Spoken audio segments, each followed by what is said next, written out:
В рубриката Гост през тази седмица ми гостува моя дългогодишен съученик, приятел и така нататък Росен, който беше специален пратеник на музикални вести и клюки на рок събитието на 1997 година за България, концерта на група White Snake в София.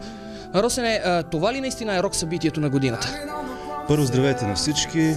Определено може да се каже, че е така. Това не е само рок събитието на тази година, а и може би въобще за България до сега. Ще направя едно сравнение с концерта на Iron Maiden преди 2 години.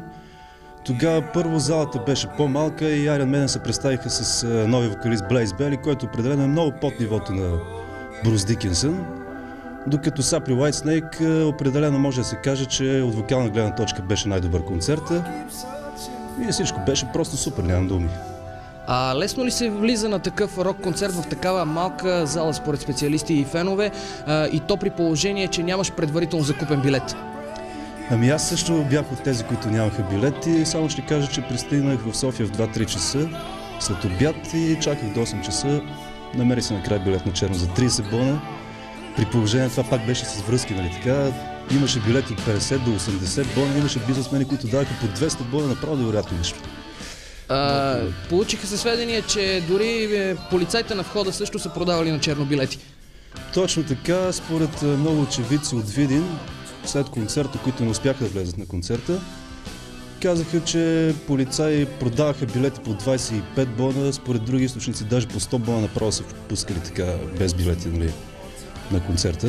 Жестоко, типично български вариант на рок-концерт. Иначе самите White Snake в титулярен състав, те нямат постоянен титулярен състав, но все пак с основни музиканти ли се явиха или просто запълваха дупки тук в България? Освен са известни Дейвид Ковердейл, китарист Адриан Ванденберг и барабаниста Дени Кармаси, които участват в последния албум на групата Restless Heart. Втори китарист беше Стив Фарис. Не Стив Харис, а Стив Фарис. Това е втори китарист. Кой остана? Басистът е Тони Франклин. Той е един много известен басист. Участва в супергрупите The Firm с Джимми Пейдж и Blue Murder с Джон Сайкс. И остана клавиристът Дерек Хиланд, мисля, че беше. Едно неизвестно име, поне според мен. Значи почти титулярен състав, реално погледнато, само с двама що-годен нови изпълнители. И какъв беше репертуара, който представи White Snake на този концерт в София? Противно на моите очаквания, свириха само 3 парчета от нови албуми. Това е за моя голяма радост, така мога да кажа. Всички останали парчета бяха от старите албуми.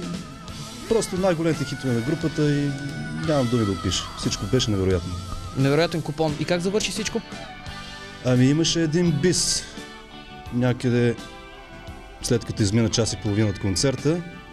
Накрая свириха 2 парчета. Последното беше Still of the Night, направо невероятно изпълнение.